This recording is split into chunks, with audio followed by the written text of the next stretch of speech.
तो आज मैं ये पार्ट 3 है और मैं वीडियो शुरू करने से पहले आपको बता देती हूँ कि इसमें क्या मैं बताने वाली हूँ। देखिए, एंशिएंट हिस्ट्री के बारे में मैंने स्टार्ट किया था। एंशिएंट हिस्ट्री तो इसमें 3 पीरियड थे, तो उसमें मैंने प्री पढ़ा चुकी हूँ, मतलब प्री का रिवीजन करा चुकी हूँ। पोस्ट चल रहा है, पोस्ट में मैंने सिंधु सभ्यता तक बता दिया था। तो ये एक पार्ट में है, ये दूसरे पार्ट में है। तो ये दोनों वीडियो डाला हुआ है यूट्यूब पे, आप देख लीजिए। और आज तीसरा पार्ट है ये इस एंशिएंट हिस्ट्री का। सो फ्रेंड्स, चलिए स्टार्ट करते हैं। नेक्स्ट जो सिंधु सभ्यता तक लास्ट एंड हो चुका था, अब आगे का मेसोपोटामिया की सभ्यता और जितने भी सभ्यता बचे हुए उसको हम लोग रिवीजन कर लेते हैं। तो देखिए, मेसोपोटामिया की सभ्यता कब आई थी? मेसोपोटामिया की सभ्यता ना वर्ल्ड का यानी दुनिया का सबसे पुराना सभ्यता। देखिए 10,000 ईसा पूर्व, ये 10,000 ईसा पूर्व ही आई। सबसे पुराना सभ्यता मेसोपोटामिया का सभ्यता है। सबसे पुराना सभ्यता मेसोपोटामिया का सभ्यता। ये कहाँ पे हुआ था? ये कहाँ पे आया था? ये इराक के, ये देखो पढ़ लेते पहले। इसका विकास इराक के टिहरी में और यूफ्रेटस नदियों के बीच में, यानी नदियों के बीच में मध्य में हुआ था। ठीक है, देखिए इराक जो है ना, यहाँ पे इराक, इधर टिवरी नदी है और इधर यूफ्रेटस नदी है, इसके बीच में इराक है। यहीं पे मेसोपोटामिया सभ्यता विकास हुआ था। लास्ट में मैं आपको मैप से पूरा दिखा दूंगी। ठीक है, तो टिवरी और यूफ्रेटस नदियों के बीच में हुआ। यहाँ की मिट्टी अत्यधिक उपजाऊ थी, बहुत ही उपजाऊ थी। तो ये सभ्यता ग्रामीण थी। और देखिए, ये मेसोपोटामिया की सभ्यता ग्रामीण है, लेकिन सिंधु सभ्यता कैसी थी? शहरी सभ्यता थी, यानी शहर जैसा सारा व्यवस्था था। नाली था, सड़क अच्छा था, फिर सी पोर्ट था लोथल वाला, फिर व्यापार होता था। लेकिन ग्रामीण में क्या होता है? वहाँ सिर्फ कृषि ही होता है, बिजनेस वगैरह को उतना नहीं कुछ होता। तो वहाँ पे सिर्फ कृषि होता था, मुख्य आधार कृषि था। इस समय मंदिरों को जीगुर्दा कहते थे, मतलब मंदिर को जीगुर्दा बोलते थे। ये कोई इम्पोर्टेंट नहीं है क्या बोलते थे, ये थोड़ी ना पूछेगा। मेसोपोटामिया सभ्यता कहाँ पे यहाँ था? तो इराक में था, ये याद रखना है। ये सबसे पुरानी सभ्यता है, 10,000 ईसा पूर्व सभ्यता है। और देखिए, मेसोपोटामिया की सभ्यता जब इराक में थी, यहाँ पे टिग्रिस और यूफ्रेटिस नदियों के बीच में, ये याद रखना। इसको 4 भागों में मतलब बांट दिया गया। सुमेरियन की सभ्यता, बेबीलोन की सभ्यता, सीरिया की सभ्यता और कैंडिलिया की सभ्यता। इसी को 4 भाग में बांट दिया गया, मतलब जहाँ जैसा जगह था ना उस अनुसार से बांटा गया। बेबीलोन से कौन था? सिकंदर था, वहाँ पे उसका है मकबरा। तो देखिए आगे को चलते हैं। झूलता हुआ बगीचा बेबीलोन में स्थित है। झूलता हुआ बगीचा बेबीलोन में स्थित है। सिकंदर ने इस सभ्यता का विनाश कर दिया, इसके स्थान पे अपना ग्रीक सभ्यता को थोपा। जो सिकंदर था ना, वो ग्रीक से आया था। ग्रीक से मतलब ग्रीक, देखिए ग्रीक कहाँ पे है? ये वर्ल्ड का मैप है, जैसे कि मान लीजिए यहाँ पे इराक है, तो ग्रीक इसके थोड़ा सा ऊपर यहाँ पे है। तो यहाँ से आया था सिकंदर इधर। ठीक है, वो आक्रमण करके आया था, उसी ने यहाँ पे आके आक्रमण करके सबको मार दिया, यानी सभ्यता का विनाश कर दिया और अपना ग्रीक सभ्यता थोप दिया। तो विश्व की सबसे पहली सभ्यता मेसोपोटामिया थी, है ना। सबसे पुराना होगा तभी ना सबसे पहला होगा। जबकि विश्व की पहली नगरीय यानी शहरी सभ्यता सिंधु सभ्यता थी। हाँ, तो यही इम्पोर्टेंट है बस, कि सिंधु सभ्यता और मेसोपोटामिया सभ्यता में ये था ग्रामीण और ये था शहरी। सिंधु शहरी, से सिंधु, से शहरी और एम से मेसोपोटामिया, मस ग्रामीण। अब नेक्स्ट सभ्यता है मिस्र की सभ्यता। इसको ऐसे रखते तो पता चलेगा। हम मिस्र की सभ्यता किसको बोल रहे हैं? ये 2100 ईसा पूर्व आया, यानी 2100 BC में आया, BC में। तो BC में आया 2100, ये देखिए 10,000 ईसा पूर्व, इसीलिए देखिए सबसे पुराना है ना। मिस्र की सभ्यता मतलब इजिप्ट, मिस्र कहाँ पे है, इजिप्ट को बोल रहे हैं। तो मिस्र की सभ्यता, ये मिस्र के रेगिस्तान में स्थित है। मिस्र मेनली रेगिस्तानी एरिया है ना, अफ्रीका महादेश में आ रहा। तो मिस्र रेगिस्तान में स्थित है। ये नील नदी की देन है, नील नदी है जो ये जैसे है, यहाँ पे ये अफ्रीका महादेश है, तो यहाँ पे मिस्र है, इजिप्ट है, यहीं पे ये सभ्यता, यहीं से नील नदी निकलता है। इस सभ्यता का विकास फ़िरौन के नेतृत्व में, मतलब फ़िरौन एक राजा था, उसी के नेतृत्व में हुआ।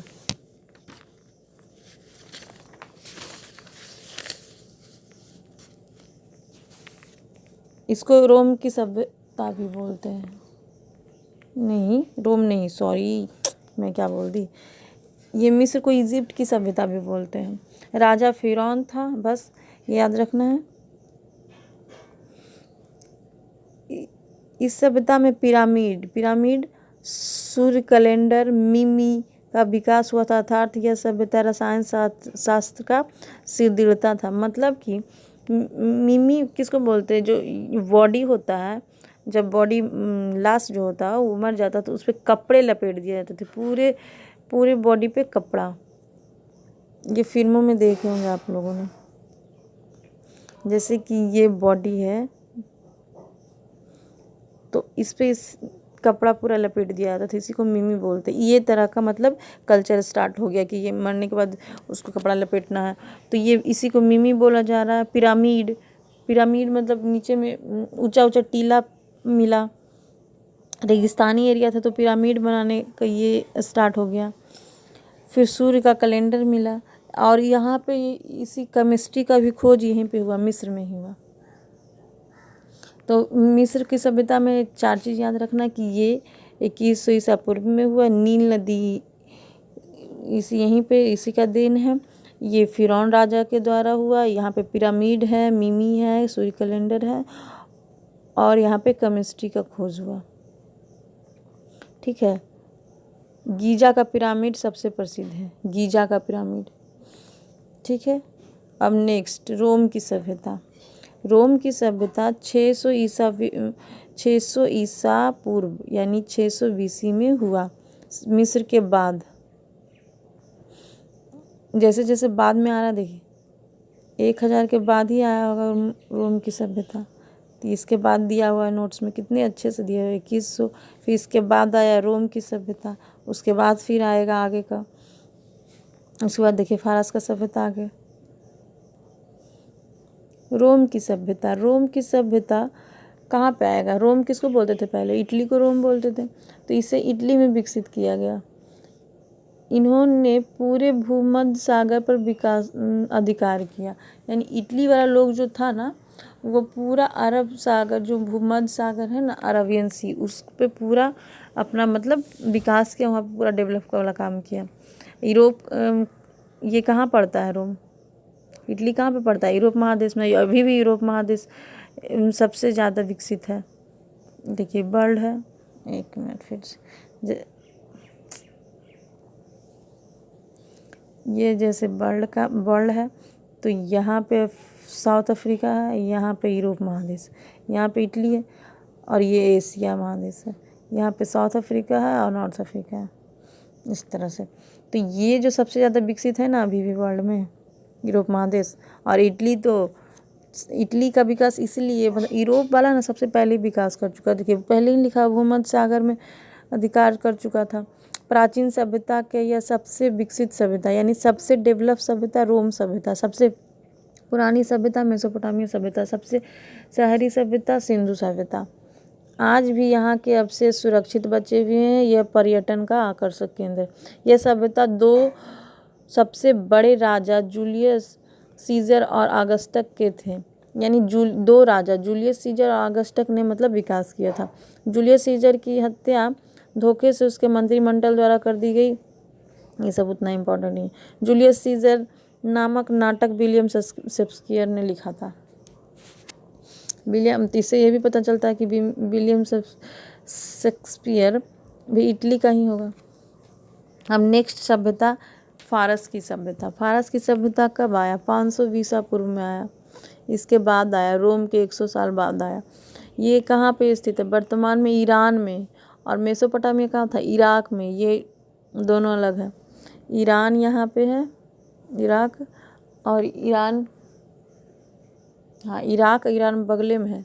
ये इराक है और ये ईरान है। तो इस सभ्यता का विकास तेजी से हुआ था। इन्होंने पूरे अरब प्रायद्वीप पर अधिकार किया। रोम वाला ने किस पे किया था? भूमध्य सागर पे, बीच वाले पे। और ये फारस वाला किस पे? अरब प्रायद्वीप, नीचे वाले पे, नीचे वाले पे। हाँ, इनकी भाषा फारसी थी। फारस का तो ऑफकोर्स फारसी रहेगा। और इराक को पहले फारस भी बोलते थे, फिर उसका नाम चेंज हुआ, ईरान पड़ गया। तथा पारसी धर्म मानते थे। सिकंदर इस धर्म का अंत कर दिया था। सिकंदर जो ऊपर से आया था ग्रीक से, यहाँ देखिए, जैसे ये सिकंदर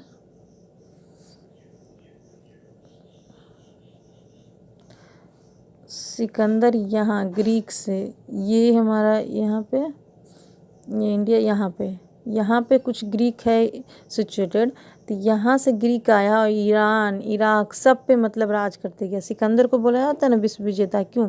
क्योंकि उस टाइम जितना भी मतलब लोगों को मालूम था, जितना भी जगह का खोज हुआ था, पता था, उतना पे पूरा पे सिकंदर ने राज किया था। इसीलिए उसको सिकंदर को विश्व विजेता बोला जाता है। अब नेक्स्ट सभ्यता सपाटा की सभ्यता। सपाटा हमारे अपने बहादुर सैनिकों के लिए विख्यात है। मतलब सपाटा में बहुत बहादुर सैनिक लोग बहुत मजबूत थे।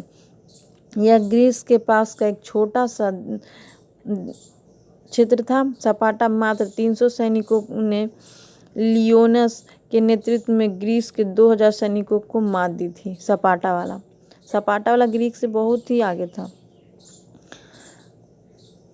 उसमें बहुत मतलब मजबूत सैनिक थे। एक सैनिक मतलब 20-30 सैनिक के तो बराबर होते ही थे। इतने ताकतवर थे और इतने मतलब स्किल लेवल थे।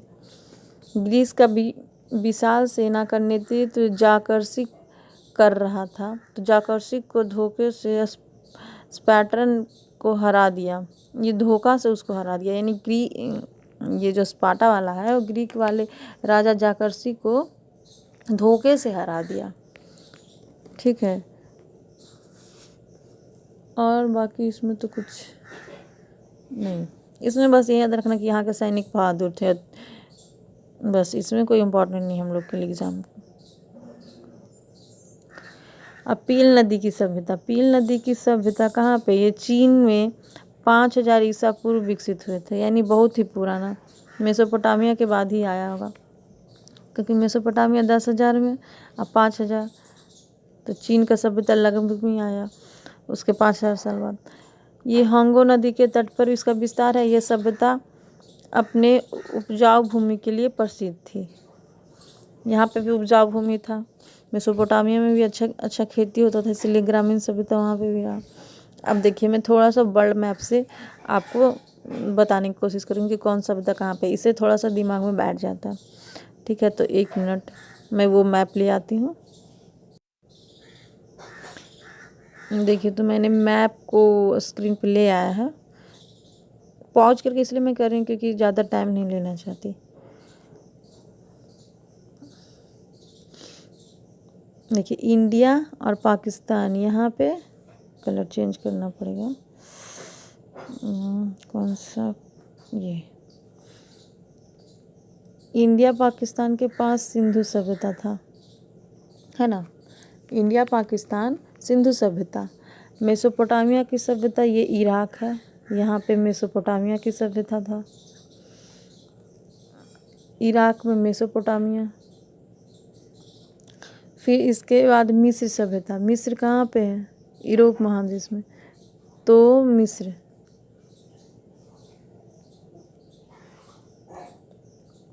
अब ठीक है, यहाँ पे सिंधु सभ्यता, ये मेसोपोटामिया की सभ्यता, इजिप्ट, मिस्र की सभ्यता, इजिप्ट, यहाँ पे इजिप्ट की सभ्यता, मिस्र की सभ्यता, रोम की सभ्यता यहाँ इटली में रोम की सभ्यता, यहाँ पे सपाटा की सभ्यता ग्रीक में, यहाँ पे एक ग्रीक है छोटा सा लिखा हुआ, ये ग्रीक में सपाटा की सभ्यता, और इधर चाइना है, यहाँ पे चाइना में सपाटा की सभ्यता। तो देखिए ये एकदम जैसे जैसे रेगुलर वाइज, यहाँ पे सिंधु के बाद मेसोपोटामिया बताया गया, मेसोपोटामिया के बाद इजिप्ट की सभ्यता, इजिप्ट के बाद ईरान की सभ्यता, ईरान के बाद ग्रीक की सभ्यता, और ग्रीक के बाद चाइना का या सपाटा का सभ्यता, है ना। एक बार और, यहाँ से सिंधु की सभ्यता के बाद यहाँ पे मेसोपोटामिया की सभ्यता पे आए, मेसोपोटामिया की सभ्यता के बाद इजिप्ट की सभ्यता पे आए, इजिप्ट के बाद इटली की सभ्यता, इटली के बाद ग्रीक की सभ्यता, और एक और छूट गया, ग्रीक की सभ्यता, हाँ, फारस का सभ्यता, और फिर सपाटा का सभ्यता चाइना में। तो ये मैप से शायद ही आई थिंक आपका क्लियर हो चुका हो। बस इसमें इतना ही याद रखना, और कुछ एग्ज़ाम के प्रोस्पेक्टिव से कुछ इम्पोर्टेंट नहीं है। चलिए तो हम लोग अपने नोट्स पे चलते हैं। अब इसमें वन लाइनर क्वेश्चन भी दिया हुआ है, तो वन लाइन क्वेश्चन पढ़ लेते हैं। हड़प्पा सभ्यता में कौन सा 2 मुख्य खाद्यान्न पाई गई थी? तो कौन सा पाया गया था? गेहूं, जौ। स्वतंत्रता प्राप्ति के बाद सर्वाधिक हड़प्पा कालीन स्थलों का पता कहाँ से चलता है? गुजरात में, क्योंकि गुजरात जो है, यहाँ पे जो गुजरात में है, इसके पहले ये गुजरात में बहुत चारचर सभ्यता, मतलब चारचर स्थल पाए गए। चारचर स्थल याद है कल का आपका?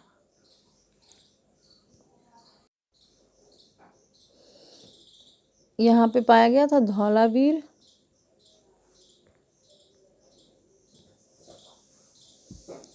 यहाँ पे सुरकोटदा था, यहाँ पे लोथल था, और रंगपुरा यहाँ पे था। तो सबसे ज़्यादा गुजरात में ही पाया गया था, है ना। ये धौलावीर इंडिया पाकिस्तान दोनों में लग रहा था, ये बताई थी ना मैं। फिर इधर राजस्थान में इसके ऊपर है, इसके ऊपर राजस्थान है, तो राजस्थान में, फिर इसके ऊपर हरियाणा है, पंजाब है, यहाँ पे भी स्थल से पाए गए थे। तो यही पूछा जा रहा है कि स्वतंत्रता प्राप्ति के बाद सर्वाधिक हड़प्पा कालीन स्थलों का कब प्राप्त हुआ, कहाँ से प्राप्त हुआ? गुजरात से। हड़प्पा कालीन शहरों एवं नगरों को किस प्रकार बांटा गया है? किस प्रकार बांटा गया? आयताकार खंडों में। मानव सभ्यता को सैद्धांतिक काल से किन 2 प्रमुख चीजों की प्राप्ति हुई थी? गेहूं, कपास की। कपास मिला तब ना कपड़ा बनाने लगा लोग, और ये बिजनेस औद्योगिकरण स्टार्ट हुआ बाहर वाले लोगों से, विदेशियों से। सिंधु सभ्यता का सामूहिक क्षेत्र किस आधार पर है? त्रिभुजाकार था, ऐसे सम ऐड करके मैं बताई थी, सम इक्वल टू ऐड याद रखना है। सुरकोटदा, मांडा, आलमगीर, दैमाबाद, ये 4 मैं बताई थी। तो हड़प्पा सभ्यता का पूरा क्षेत्रफल कितना है? 1,29,960, वॉट एवर जो भी है, ये इतना था। अब तक हड़प्पा संस्कृति के लगभग कितने स्थल का पता चला था? 100 स्थल का। हड़प्पा संस्कृति का मुख्य विशेषता क्या थी? नगर योजना प्रणाली, यानी शहरी प्रणाली थी। मोहनजोदाड़ो का सबसे महत्वपूर्ण सार्वजनिक स्थल विशाल स्नानागार था। सबसे प्रमुख मतलब बोल रहा, सबसे इम्पोर्टेंट। ऐसे तो मोहनजोदाड़ो में बहुत चीज़ मिला था, अन्नागार भी मिला, फिर मूर्ति मिला। किनका मूर्ति मिला? शिव जी का मूर्ति मिला। तो सबसे इम्पोर्टेंट कौन था? तो विशाल अन्नागार मिला। किनका मूर्ति था? पशुपति शिव का मूर्ति था, है ना। फिर वहाँ पे क्या क्या मिला था?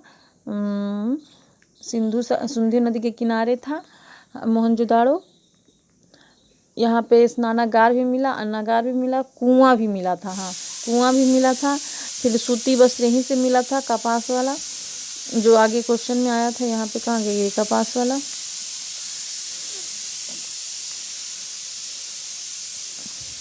फिर से थोड़ा सा लिखती हूँ।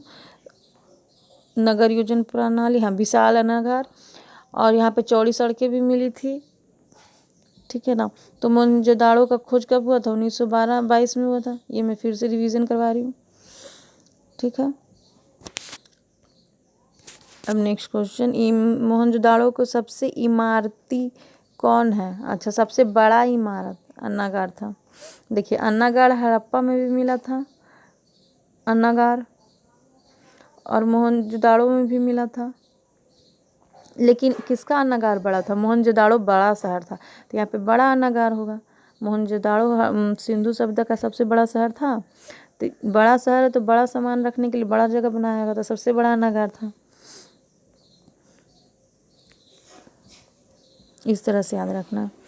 तो अब नेक्स्ट क्वेश्चन, हड़प्पी लोगों किससे बने हल का प्रयोग करते थे? लकड़ी से बना हुआ। सबसे पहले कपास पैदा करने का श्रेय किन लोगों को जाता है? सिंधु निवासी को, उसमें भी हड़प्पा मोहनजोदाड़ो वालों को। कपास को यूनान के लोग किस नाम से जानते थे? सीडन, सीडन के नाम से, इसी का व्यापार होता था, तो उन लोग उसको सीडन बोलते थे कपास को। कपास से सूती कपड़ा बनता है। नेक्स्ट क्वेश्चन में भी देखिए, बुने हुए सूती कपड़ा का एक टुकड़ा कहाँ से मिला? मोहनजोदाड़ो से। मेसोपोटामिया अभिलेखों में सिंधु क्षेत्र का प्राचीनतम नाम क्या पाया जाता था? मेलुहा। हड़प्पा संस्कृति के लगभग सभी मकान किस प्रकार पाए गए थे? किस प्रकार? आयताकार यानी चौकोर था।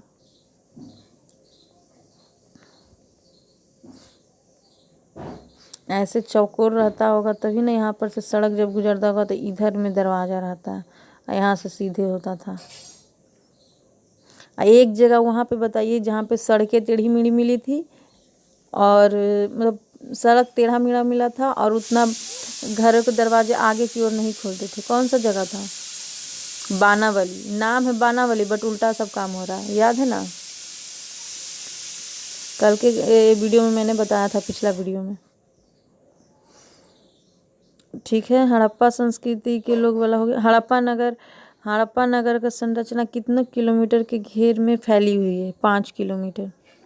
ऐसा कौन सा स्थल है जहाँ से उत्तर हड़प्पाई अवस्था में पकाई हुई ईंट का प्रमाण मिला है? भवानपुरा में।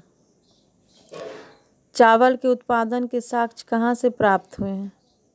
कहाँ से प्राप्त हुआ था सबसे पहला? सिंधु सभ्यता में पूछ रहा था, रंगपुरा और लोथल से। और पूरा पाषाण काल में, मतलब पूरा पाषाण काल में कहाँ से मिला था चावल का पहला साक्ष्य? कोल्डिवा से मिला था। ये सब मैं रिवाइज मतलब पुराना वाला याद करी।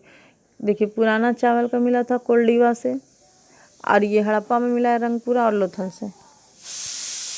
नेक्स्ट क्वेश्चन, भारत का सबसे बड़ा हड़प्पा कालीन स्थल? धौलावीर, गुजरात। एकमात्र हड़प्पा कालीन स्थल जो त्रिस्तरीय था, धौलावीर था। हड़प्पा काल का ज़्यादातर मोहर किस प्रकार थे? वर्गाकार यानी गोलाकार, और उसमें मतलब उस टाइम मातृ देवी का जो मूर्ति था उसका भी छाप रहता था।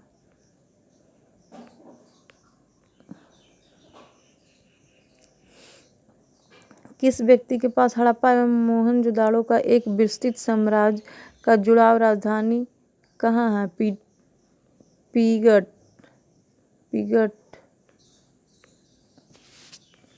किन पुरावादियों को की मानता है, मतलब पुराने लोगों की मानता है कि सैद्धाक सभ्यता की उत्पत्ति मेसोपोटामिया की सुमेरियन सभ्यता से हुई थी? कौन से मतलब पुरातत्व वैज्ञानिक थे, उनका मानना था? तो सर जॉन मार्शल का, गार्ड चाइल्ड्स का और व्हीलर का मानना था। कि इस क्वेश्चन का मतलब क्या हुआ? देखिए, किनका मानना था? कि मेसोपोटामिया की सभ्यता सुमेरियन सभ्यता से हुई थी। यानी मेसोपोटामिया का मैंने बताया था ना, मेसोपोटामिया का सभ्यता कहाँ था? ईरान में था, ठीक है ना। तो इसको कितने भाग में बांटा गया था? इसको 4 भाग में बांटा गया था। सुमेरियन की सभ्यता इसी में था।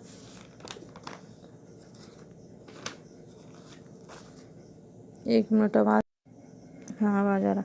सुमेरियन की सभ्यता, बेबीलोन की सभ्यता, असीरिया की सभ्यता और कैट्रियट की सभ्यता। तो इसमें सबसे इम्पोर्टेंट सुमेरियन की सभ्यता था, मेसोपोटामिया वाले में। अब बेबीलोन भी था, बेबीलोन में सिकंदर का मकबरा, फिर असीरिया था, कैट्रिया था। तो ये सब ईरान में ही था और कहीं नहीं था, ठीक है। तो यही पूछ रहा है, क्वेश्चन में बोला जा रहा है, कौन सा था, हाँ ये कि किनका मानना था कि उत्पत्ति मेसोपोटामिया के सुमेरियन सभ्यता से हुई है। तो सर जॉन मार्शल गार्चाइस और व्हीलर का। साधक सभ्यता के लोग किस धातु से परिचित नहीं थे? लोहा। उस टाइम लोहा का नहीं हुआ था आविष्कार। किस साधक स्थलों से यज्ञ वैदिक प्राप्त हुए हैं? लोथल और कालीबंगा से। साधक सभ्यता के किस स्थल से घोड़े की हड्डी का प्रमाण मिला है? सुरकोटदा से। घोड़ा का हड्डी सुरकोटदा से। और लोथल में क्या मिला है? सीपोर्ट। रोपड़ में क्या मिला है? तो डॉग मिला है, मानव के साथ दफनाया हुआ। रोपड़ में बानावली क्या था? वहाँ पे टेढ़ा मेढ़ा सड़क था, नाली नहीं थी। हल मिला जो मिट्टी का बना हुआ था बानावली से। बानावली कहाँ है? हरियाणा में। बानावली हरियाणा में। फिर और कौन सा? सुरकोटदा, कालीबंगा। कालीबंगा एक क्या था? वहाँ पे कालीबंगा राजस्थान में है। कहाँ पे? घाघर नदी पे। वहाँ पे कालीबंगा में क्या मिला था? लड़की वाला ज़्यादा सामान, चूड़ी मिला था, बिंदी मिला था, मेकअप का सामान मिला था, यही सब। फिर एक जगह और हड़प्पा में क्या मिला था? हड़प्पा में मातृ देवी का मूर्ति मिला था, अन्नागार मिला था, श्रम आवास मिला था, कुम्हारक का चाक मिला था। फिर उसके बाद मोहनजोदाड़ो में, वहाँ पे भी स्नानागार मिला था, अन्नागार मिला था, बट यहाँ पर वाला बड़ा था। फिर यहाँ पे शिव जी की मूर्ति मिली थी, यानी पशुपति शिव का मूर्ति मिला था। एक चूहनदाड़ो में भी लड़की का सामान मिला, फीमेल का ज़्यादा, मेकअप का सामान, लिपस्टिक, काजल, गुड़िया। इसमें चूड़ी नहीं मिला था। और जो कालीबंगा है ना, उसमें चूड़ी मिला था। ये थोड़ा सा डिफरेंस याद रखना है। देखिए, कालीबंगा में चूड़ी मिला था लड़की का, बल्कि और लेकिन और बाकी सामान चूहनदाड़ो में, हाँ। तो कालीबंगा में चूड़ी, चूहनदाड़ो में फीमेल का मेकअप का सामान मिला था। चलिए आगे चलते हैं, नेक्स्ट क्वेश्चन कहाँ तक हो गया? सुरकोटदा से। मोहनजोदाड़ो के निवासी अधिकांश किस जाति थे? भूमध्य सागरीय के। अधिकांश विद्वानों की धारणा के अनुसार सैद्विक सभ्यता के निर्माण किस भाषा से संबंधित था? द्रविड़ भाषा में। सैद्विक स्थलों में किस स्थान पर सैद्विक कृषि के साक्ष्य मिले? मेहरगढ़ से। सैद्विक सभ्यता का एक स्थल जो को सुपुत टीला की संज्ञा दी गई क्योंकि उस स्थल में एक कुषाण कालीन सुपुत प्राप्त हुआ था, वह स्थल मोहनजोदाड़ो। सैद्विक संस्कृति के अंतर्गत प्रायः सभी मकान पीछे की गलियां में खुलते थे, परंतु एक आबाद कौन सा था? लोथल। लोथल में ही सिर्फ था ना कि सड़क की ओर खुलता था घर, मकान का दरवाज़ा, और बाकी सब का पीछे की ओर। किस स्थल पर फारस से निर्मित अलंकृत ईंटें का प्रयोग मतलब मिला है? कालीबंगा से। कालीबंगा में ही देखो लड़की लोग का ज़्यादा मिला, सुई धागा, मेकअप का सामान, लिपस्टिक का सामान, यानी लड़की लोग ज़्यादा काम कर रहा था, तो लड़की लोग ही सजावट का काम करते थे। अलंकृत ईंटें भी वहीं से मिली। और ये कालीबंगा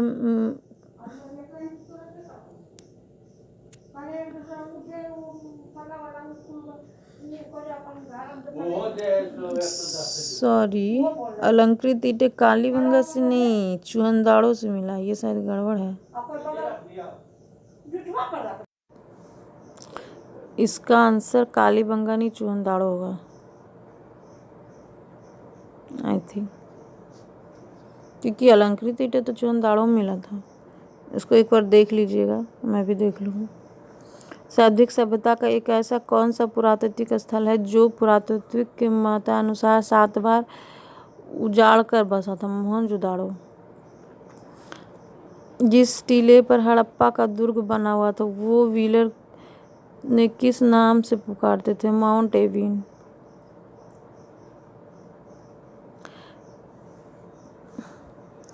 किन इतिहासकारों का मत है कि सैद्विक सभ्यता विदेशी आक्रमण व आर्यों के आक्रमण से नष्ट हुआ था?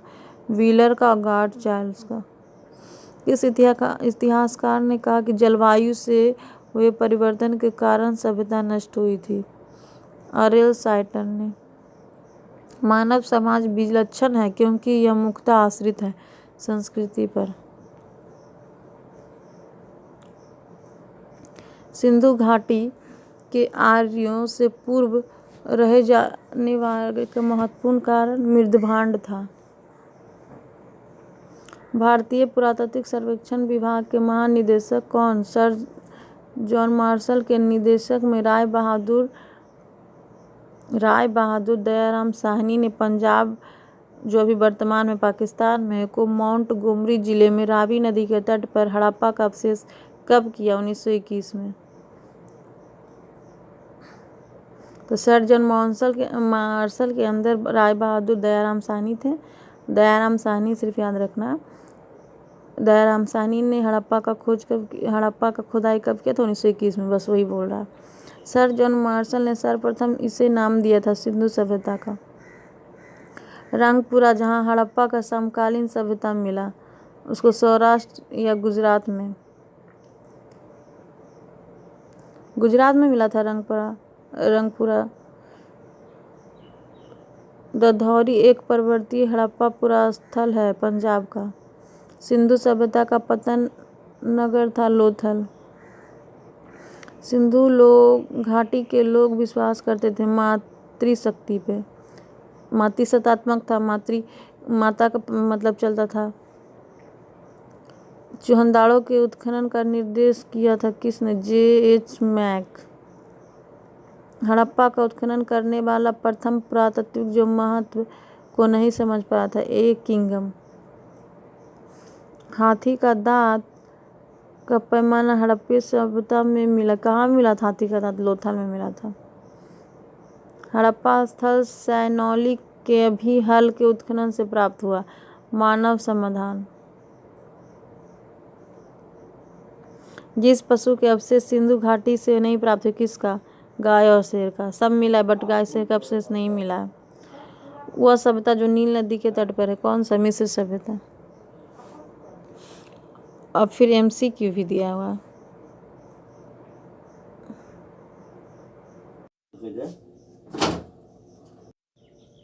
MCQ क्वेश्चन का पहला क्वेश्चन, हड़प्पा सभ्यता सर्वाधिक मान्यता प्राप्त काल कौन सा था? B.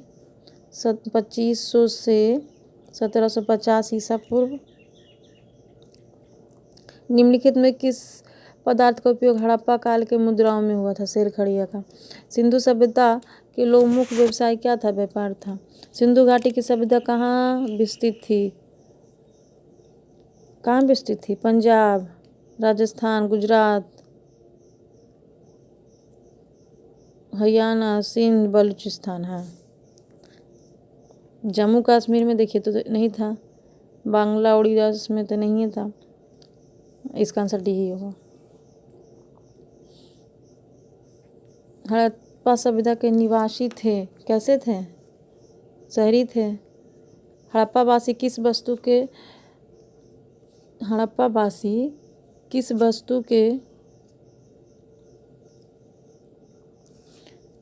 के उत्पादन सर्वप्रथम किया था? कौन सा वस्तु किया था? कपास का। निम्नलिखित में कौन से विद्वान हड़प्पा सभ्यता का सर्वप्रथम खोजकर्ता था? दयाराम साहनी पहला खोजकर्ता या खुदाई करता? बी हड़प्पा कालीन सभ्यता किन वर्गों में विभाजित था? बी विद्वान, युद्ध, किसान और क्षत्रिय। 4 भाग में था ना। विद्वान के अनुसार युद्ध जो करने वाला, किसान के अनुसार क्षत्रिय जो लेबर था। सिंधु सभ्यता सर्वाधिक उपयुक्त नाम क्या था? हड़प्पा था, क्योंकि हड़प्पा का पहले खोज हुआ। हड़प्पा के मिट्टी के बर्तन सामान्यतः किस रंग का उपयोग था? लाल का। सिंधु सभ्यता के लोग विश्वास करते थे मातृशक्ति पे ज़्यादा। किस पशु के अवशेष सिंधु घाटी से नहीं प्राप्त हुए? शेर और गाय का।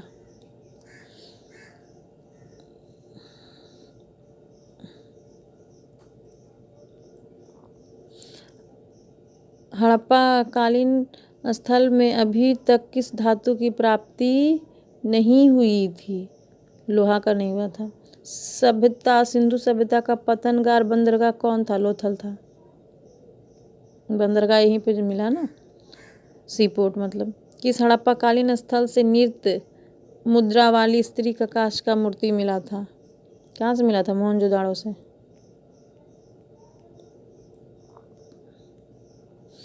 सूची 1 को 2 से सुमेलित करें। सिंधु सभ्यता की उत्तरी सीमा क्या थी? देखो, सम इक्वल टू ऐड, ऐसे था तो सम। तो सिंधु उत्तरी सभ्यता मांडा, ऊपर मांडा था ना, सुतकुंडोर था, मांडा था, आलमगीर था, दैमाबाद। तो उत्तर में कौन आ रहा? मांडा। फिर दक्षिण में कौन आ रहा है? दक्षिण यानी इधर दैमाबाद। पूरब में आलमगीर और पश्चिम में सुरकोटदा। तो इसका आंसर क्या होगा? ए होगा। 17 नंबर, निम्नलिखित में कौन सा एक हड़प्पा स्थल नहीं था? कौन था नहीं? ये कौन सा है? सी नंबर, सागौर। ये थोड़ी ना था। सिंधु घाटी के निवासी की सभ्यता को जानने का मूल स्रोत है वहाँ पर पाई गई है। क्या पाई गई है? बी बर्तन, जेवर, हथियार, औजार। 19 नंबर, सिंधु घाटी संस्कृति की वैदिक सभ्यता से भिन्न थी क्योंकि सब होगा। शहरी था, चित्रलिपि था, लोहा अभाव था। वही तो अभाव था। लोहा और रक्षा शस्त्रों का ज्ञान का अभाव था। 20 नंबर, हड़प्पा सांस्कृतिक जानकारी प्रमुख स्रोत कौन था? खुदाई था।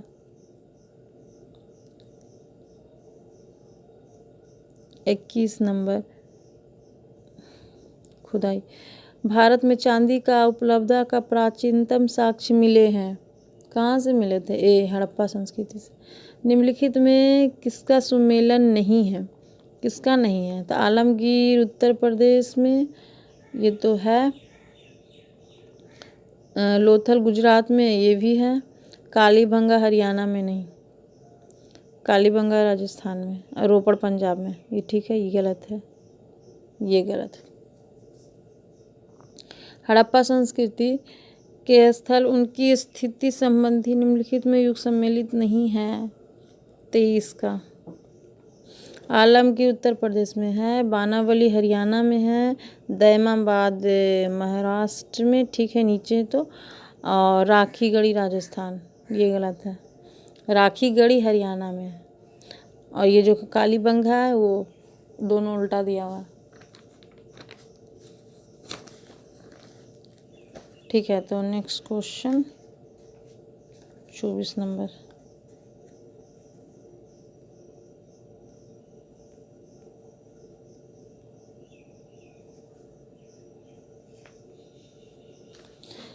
सिंधु सभ्यता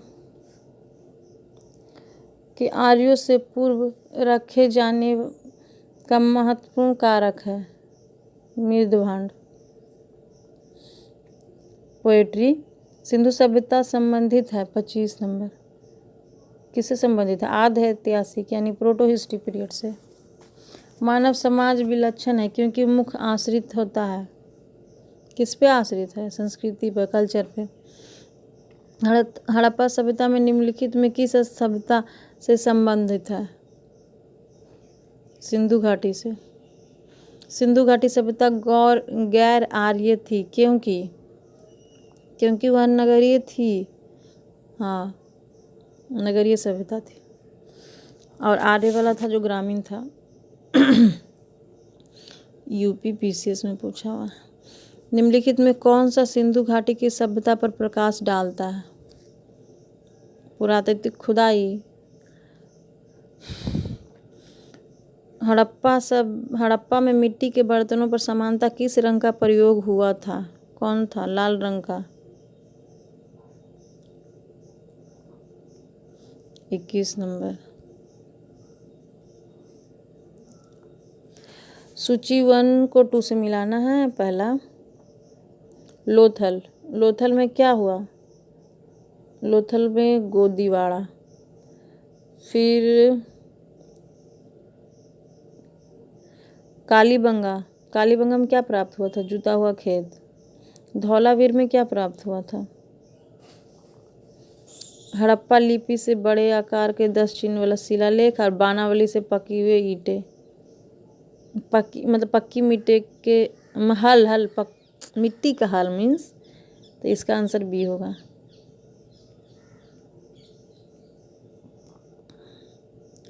एक जुता हुआ खेत की खोज की गई थी। कहाँ पे खोज की गई थी? बी, कालीबंगा से।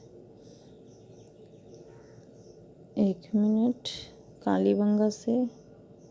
हाँ ठीक है, जुता हुआ खेत बी ठीक था।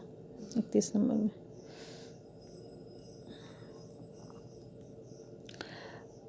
बाईस नंबर 33 नंबर। सूची वन को 2 से मिलाइए। हड़प्पा भोगवा नदी के किनारे। नहीं, हड़प्पा भोगवा के नहीं था, गलती है। हड़प्पा होगा रावी था, रावी। हड़प्पा रावी नदी के किनारे। और कालीबंगा होगा घग्गर नदी के किनारे, ठीक है। लोथल हो जाएगा भोगवा। लोथल भोगवा नदी के किनारे, रोपड़ सतलज नदी के किनारे। इसका आंसर नंबर 1 का 3, हाँ। और बी का कालीबंगा 2 ए नंबर हो जाएगा ना। हाँ, ए। विशाल स्नानगर किस पुरातात्विक स्थल में पाए गए? कहाँ पे विशाल स्नानगर? मोहनजोदाड़ो। सिंधु सभ्यता के बारे में लिखित में कौन सा सत्य है? कौन सा सत्य भाई? लोहा से परिचित नहीं था लोग। सिंधु सभ्यता घाटी जानी जाती थी नगर योजन के लिए, मोहनजोदाड़ो हड़प्पा के लिए, सब के लिए, कृषि से भी, उद्योग से भी। तो इसका आंसर डी होगा। 37 नंबर। चोहनदाड़ के उत्खनन किया था किसने? चोहनदाड़ों को खुदाई किया था तो एच मैक ने। ए नंबर। सिंधु सभ्यता का कौन सा स्थान अब पाकिस्तान में है? हड़प्पा है। कालीबंगा तो इंडिया में ही है। लोथल गुजरात में ही है। आलमगीर उत्तर प्रदेश ऊपर में। रंगपुरा जहाँ पे हड़प्पा का समकालीन सभ्यता थी, रंगपुरा सौराष्ट्र में। निम्नलिखित में कौन सा स्थल नील नदी के तट पर पमानी है? मतलब कौन सा सभ्यता? तो नील नदी पे कौन सा था? मिस्र वाला, इजिप्ट वाला। सिंधु सभ्यता का कौन सा स्थान भारत में स्थित है? भारत में कौन है सिंधु सभ्यता का? लोथल है। हड़प्पा मोहनजोदाड़ो दोनों तो पाकिस्तान में, यहाँ पे है। यहाँ पे हड़प्पा है, यहाँ पे मोहनजोदाड़ो पाकिस्तान में है। ये पाकिस्तान का इस तरह का मैप है। सिंधु सभ्यता का कौन सा स्थान हो गया? लोथल है। 42 1 2 को मिलाइए, सूची 1 को 2 को। हड़प्पीय स्थल है मांडा। मांडा कहाँ पे है? जम्मू कश्मीर। दैमाबाद,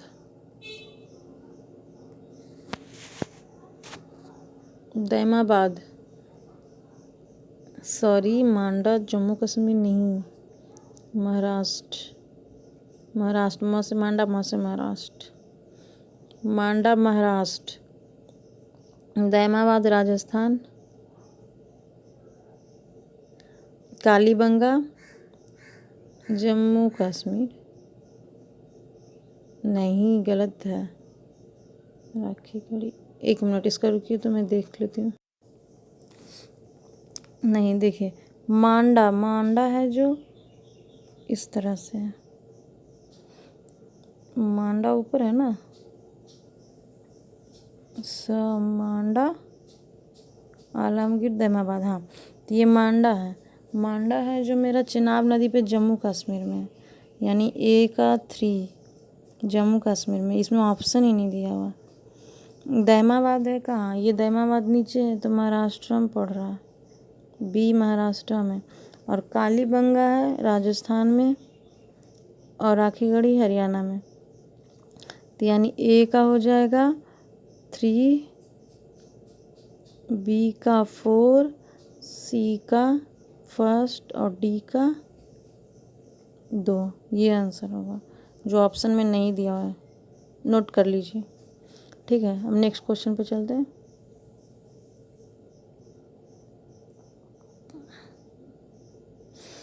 अ, 43 नंबर क्वेश्चन। हड़प्पा संस्कृति निम्नलिखित में किस सिंध में अवस्थित है? किस सिंध में अवस्थित है? तो हड़प्पा कहाँ पे अवस्थित है?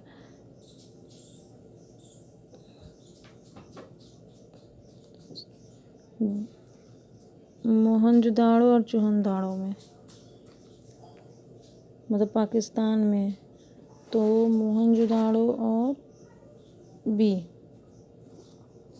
निम्नलिखित में कौन सा हड़प्पा का बंदरगाह लोथल? 44 number question. सिंधु सभ्यता की विकसित अवस्था निम्नलिखित में किस स्थल से घरों के कुएं का अवशेष मिला है? कहाँ से घरों का कुआं? मोहनजोदाड़ो में। वह हड़प्पीय नगर जहाँ पे लोथल का पुरातात्विक स्थल कर तो किस नदी पर स्थित है? सी, भोगवा नदी। लोथल भोगवा नदी के किनारे। हड़प्पा सभ्यता स्थल लोथल स्थित कहाँ पे है? कहाँ पे? तो पता है, गुजरात में। मोहनजोदाड़ो एवं हड़प्पा का पुरातात्विक खुदाई के प्रभार थे, कौन था? जॉन मार्शल था, और क्या। इसी पे हड़प्पा का दयाराम साहनी ने किया था। हड़प्पा संस्कृति के संदर्भ में शैलकृत स्थापना के प्रमाण कहाँ से मिले हैं? बी, धौलावीर से। धौलावीर किस स्थान में है? गुजरात में है। कौन सा हड़प्पीय नगर 3 भागों में विभक्त है? कौन सा? सी, धौलावीर त्रिभागीय।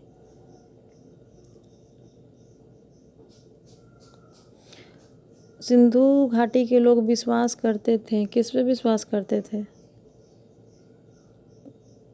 मातृशक्ति पे। मातृशक्ति पे विश्वास करते थे।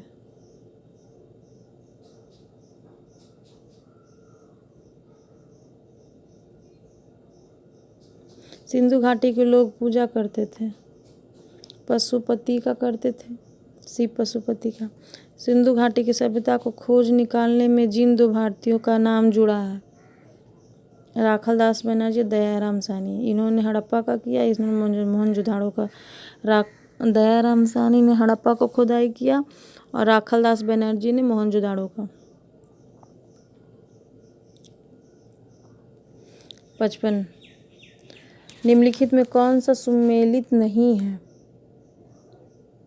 हड़प्पा का दयाराम साहनी ने, लोथल का ए चावराव ने, सुरकुर्दा का JK PC ने, धौलावीर का BK था। पढ़िए नहीं।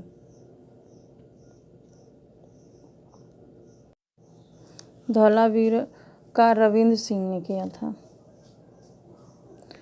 56 नंबर क्वेश्चन, हड़प्पा का उत्खनन करने वाला प्रथम पुरातात्विक जो इनके महत्व को नहीं समझ पाया।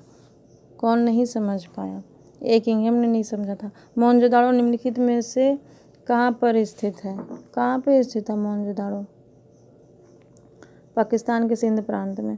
सिंधु घाटी सभ्यता के संदर्भ में कथनों पर विचार कीजिए। यह प्रमुखता लौकिक सभ्यता, उनमें से धार्मिक तत्व यथार्थिक उपस्थित थे और वर्चस्वशील नहीं था। सही है। उस काल में भारत में कपास वस्त्र बनाए थे। सही है, दोनों सही है, सी आंसर होगा। निम्नलिखित में कौन सा स्थल 3 नगरीय अवशेष धौलावीरा में? एक उत्खनन जल प्रबंध की व्यवस्था का साक्ष्य कहाँ से मिला है? धौलावीर से। हड़प्पा कालीन स्थलों में से अभी तक किस धातु का प्राप्ति नहीं हुआ? लोहा का।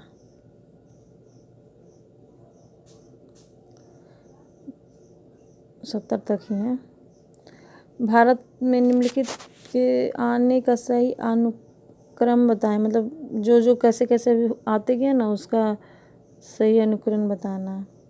तो पहले क्या आया था? नगर आया था, नगर संस्कृति। उसके बाद क्या आया? नगर आया नहीं, लोहा का हल थोड़ी ना आया था। लोहा ये लास्ट, ये होगा ही भी नहीं। नगर आया था, चांदी मुद्रा आया था, ये आया था, सोना का सिक्का आया था। तो 4 2 1 3 होगा, जो ऑप्शन में है भी नहीं। चलिए ये होगा आंसर। ठीक, या ये सिम पूछा हुआ भाई। निम्नलिखित में कौन हड़प्पा और मोहनजोदाड़ो के उत्खनन से संबंधित नहीं है? R.D. बनर्जी तो थे, दीक्षित थे, बतस थे, ए स्मिथ नहीं, ए स्मिथ तो कुछ और की खोज किए। हाथी के दांत का बड़ा पैमाना कहाँ से मिला था? लोथल को मिला था। निम्नलिखित में से कौन सा स्थल घग्गर नदी और उसके सहायक नदी घाटियों पर स्थित है? कौन है? बानावली। निम्नलिखित कथनों पर विचार कीजिए। निम्नलिखित कथनों पर विचार कीजिए। मोहनजोदाड़ो, हड़प्पा, रोपड़ एवं कालीबंगा सिंधु घाटी सभ्यता में प्रमुख स्थल थे। सही है। हड़प्पा के लोगों ने सड़कें और नालियों के जाल के साथ साथ नियोजनी शहर का विकास किया। दोनों सही है।